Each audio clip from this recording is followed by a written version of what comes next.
अच्छी हूँ। कितना दिन हो गया मैम आपका यहाँ पे आया हुआ? मैं करीब 2.5 साल से आ रही हूँ सर के पास। सर के पास 2.5 साल से आ रही हाँ, हैं। हाँ। क्या नाम हुआ मैम आपका? मेरा नाम कल्पना झा है। जी मैम, किस समस्या को लेकर के आप यहाँ पे आए हैं? पहले तो मुझे बैक पेन था, हाँ हाँ। वो सही कर दिया इन्होंने। हम्म, फिर मुझे नी में 2 बार पेन आए, अभी भी नी पेन ही शुरू हुआ है। और एक बार शोल्डर में बहुत ज़्यादा पेन था, मैं हाथ भी नहीं उठा पा रही थी, लेकिन सर के ट्रीटमेंट से मेरा बिना मेडिसिन का ठीक हो गया। नमस्कार सर। नमस्कार। स्वागत है हमारे इस मीडिया टीम में। बहुत बहुत धन्यवाद। सर सबसे पहले आप अपना परिचय देंगे सर। मेरा नाम डॉक्टर अमन कुमार है। हाँ, मैं कंसल्टेंट फिजियोथेरेपिस्ट हूँ। लाइफ एंड रिहैब्स के नाम से मेरी क्लिनिक है जो कि G32 पीसी कॉलोनी कंकड़बाग में स्थित है। फिजियोथेरेपी को लेकर फीडबैक यही देना चाहूँगा कि ये हाईली डिमांडिंग अभी के डेट में लाइन ऑफ ट्रीटमेंट है, चाहे वो ऑर्थोपेडिक से रिलेटेड हो, न्यूरोलॉजी से रिलेटेड हो, पीडियाट्रिक से रिलेटेड हो, सभी चीज़ों में फिजियोथेरेपी का एक अहम रोल है। अहम रोल है। अब सर लोगों को ये चीज जरूर बता दें सर, एक्चुअली में फिजियोथेरेपी है क्या चीज हर किसी को नहीं पता है सर। तो ये चीज जानकार जरूर करा दे कि किन बड़े से बड़े घटनाओं या दर्द समस्याओं, जो छोटे छोटे से समस्याओं को किस किस तरह का समस्या जो फिजियोथेरेपी में आता है, क्या कुछ फिजियोथेरेपी को लेकर के पूरा बताना चाहेंगे सर? फिजियोथेरेपी एक अलग डिसिप्लिन ब्रांच है मेडिकल साइंस का। जैसे एमबीबीएस होता है, डेंटल होता है, उसी तरह हमारा फिजियोथेरेपी भी एक अलग ब्रांच है। ठीक है, जिसमें हम लोग जॉइंट पेन से रिलेटेड, न्यूरोलॉजिकल रिहैबिलिटेशन और भी related, paediatric rehabilitation, gynaecology, cardiology, pulmonology, सभी जगह में फिजियोथेरेपी का एक अहम रोल है। बिल्कुल सर। अब सर बताएंगे सर, एक्चुअली में सर लोग तो अपने आप को ठीक कर सकते हैं दवा खा करके भी, फिर फिजियोथेरेपी में आना क्या जरूरत है? देखिए, दवा खाकर आप ठीक कर सकते हैं। Physiotherapy can make you move. आप ठीक हो सकते हैं, लेकिन आपकी मोबिलिटी को मेंटेन करता है हमारी फिजियोथेरेपी।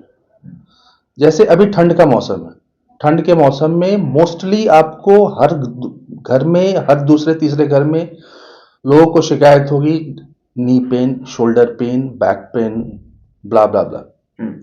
ठीक है, तो इसमें हमारा फिजियोथेरेपी का एक बहुत इंपॉर्टेंट रोल है, जिसको हम लोग अलग अलग इलेक्ट्रोमोडालिटीज के थ्रू, एक्सरसाइजेस के through, stretching, heat PACS, heat therapy या अलग अलग विधि से उसका हम लोग इलाज करते हैं। स्पोर्ट्स जैसे जो होते हैं सर, प्लेयर जो होते हैं अगर फील्ड में वो खेलते हैं, दौड़ते हैं, तो कहीं कहीं उन्हें इंजरी हो जाती है, तो उस समय जो है वो मेडिसिन लेकर भी अपने आप को ठीक कर सकते हैं। तो फिर फिजियोथेरेपी को क्यों आवश्यक है वहाँ पे?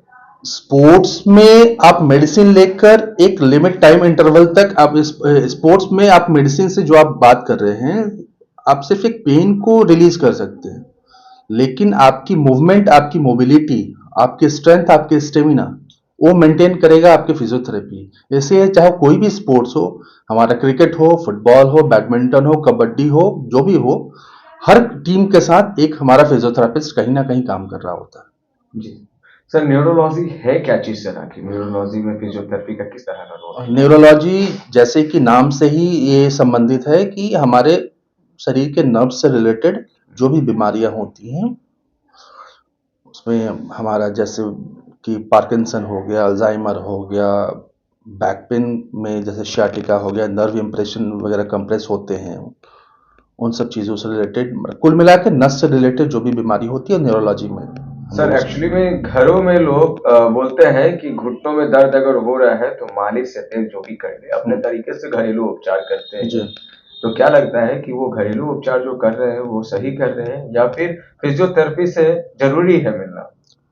देखिए, ये डिपेंड करता है आपका दर्द कैसा है। ठीक है, ऐसा कहीं नहीं है कि भाई आप सीधे फिजियोथेरेपिस्ट से नहीं मिलेंगे, आप बिल्कुल फिजियोथेरेपिस्ट से मिल सकते हैं। दर्द अगर है, आप घर पे तेल लगा रहे हैं, मालिश कर रहे हैं, तो दर्द, तेल या मालिश आपको एक सुपरफिशियल काम करता है, आपके बॉडी में सुपरफिशियली काम करता है। लेकिन आपके पेन को खत्म करने में दर्द क्यों हुआ, दर्द का क्या कारण है, यूं ही तो किसी को दर्द नहीं हो जाएगा ना, बिल्कुल बिल्कुल सही है। क्या कारण है उसको एक्सेस करेंगे हमारे फिजियोथेरेपिस्ट, हम लोग एक्सेस करते हैं उसको, ठीक है। अब सर ऐसे में जानना चाह रहे हैं सर कि अगर प्रेगनेंसी के दौरान में अगर बात करें तो फिजियोथेरेपी किस तरीके से क्या कुछ सलाह देते हैं, क्या कुछ प्रेगनेंसी के दौरान जो समस्या लेकर के महिलाएं आती है जी, क्या कुछ उस चीज में आप सलाह देते हैं सर? प्रेग्नेंट वुमेन्स को जहां तक मेरी राय है कि walk as much as possible, जितना हो सकता है, फिजिकल एक्टिविटी अपनी पूरी तरह मेंटेन रखें अप टू फाइनल मंथ तक, और कुछ एक्सरसाइजेस प्रेस्क्राइब की जाती हैं, वो पर्सन टू पर्सन देखकर हम लोग एक्सरसाइज प्रेस्क्राइब करते हैं, वो एक्सरसाइज घर पे हमेशा मेंटेन करें। बिल्कुल सर। मेनोपॉज को लेकर के क्या कुछ कहना चाहेंगे सर फिजियोथेरेपी में?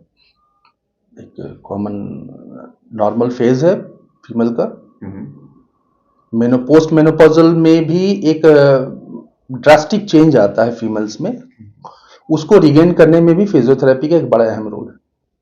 अहम रोल है सर। कई बार ऐसा है कि घुटनों का घिस जाना और घुटनों में अक्सर होता है, जो 40 पार और 45 वर्ष की उम्र में ज्यादातर घुटनों में दर्द उठ जाता है, क्या कुछ कारण है सर घुटनों का दर्द उठना और घुटनों का घिस जाना सर? वो तो एक जहां तक घुटनों का घिस जाना, डीजनरेशन की जो प्रक्रिया होती है, वो एज रिलेटेड फैक्टर भी है। दूसरा फैक्टर है आपकी लाइफस्टाइल।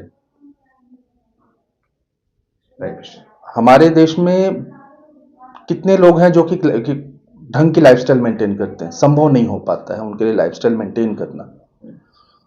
तो घुटने को डीजनरेशन से बचाने के लिए सबसे अहम जो रोल आपका होगा वो होगा आपका लाइफस्टाइल मेंटेन करना। क्या फिजियोथेरेपी में जो है बड़े से बड़े घटनाओं का निवारण जो है फिजियोथेरेपी में आकर के अगर कराते हैं तो वो निवारण है वहां पे?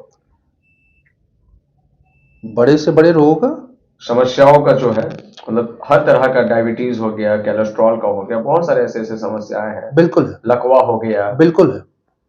तमाम तरह का जो है फिजियोथेरेपी में निवारण। बिल्कुल बिल्कुल है सर। क्रोनिक कंडीशन को लेकर के क्या कुछ बताना चाहेंगे फिजियोथेरेपी में? देखिए, क्रोनिक कंडीशंस में जो भी है, अगर बहुत सारे जगह पे ऐसा भी बोल दिया जाता है कि भाई एक्सेस अब ये ठीक नहीं होगा, ठीक है, फिजियोथेरेपी में ऐसे ऐसे रिजल्ट्स भी आए हैं that is next to impossible.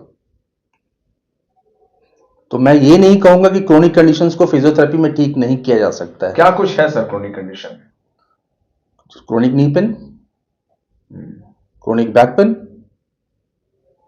Chronic ankle pain, तमाम तरह का है, तमाम तरह की चीजें हैं। ऐसा नहीं है, उसको फिजियोथेरेपी के थ्रू उसको वापस रिगेन किया जा सकता है, वापस मोबिलिटी में लाया जा सकता है। सर क्या कुछ कहना चाहेंगे ऐसे में तमाम लोग एलोपैथी को इस्तेमाल करते हैं और क्या घूम फिर करके फिर फिजियोथेरेपी के पास आते हैं सर? नहीं, देखिए, सबका एक अलग डिफरेंट रोल है, ठीक है। एलोपैथी अपना रोल प्ले करती है, ठीक है। उसके बाद फिजियोथेरेपी का भी अलग रोल है। मैं ये नहीं कहूंगा कि भाई एलोपैथी छोड़कर आप फिजियोथेरेपी में आ जाओ, सारे इलाज आपके फिजियोथेरेपी में ही संभव है, एलोपैथी में संभव नहीं है।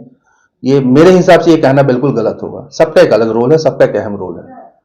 किसी ना किसी तरीके से तो सर कहीं ना कहीं कहा जाता है कि जो एलोपैथिक जो है काफी ज्यादा दवा का इस्तेमाल किया जाता है, उसमें काफी डिस्टर्ब, खाने पे दिक्कत है, तो फिजियोथेरेपी एक अपने तरीके से ट्रीट करते हैं।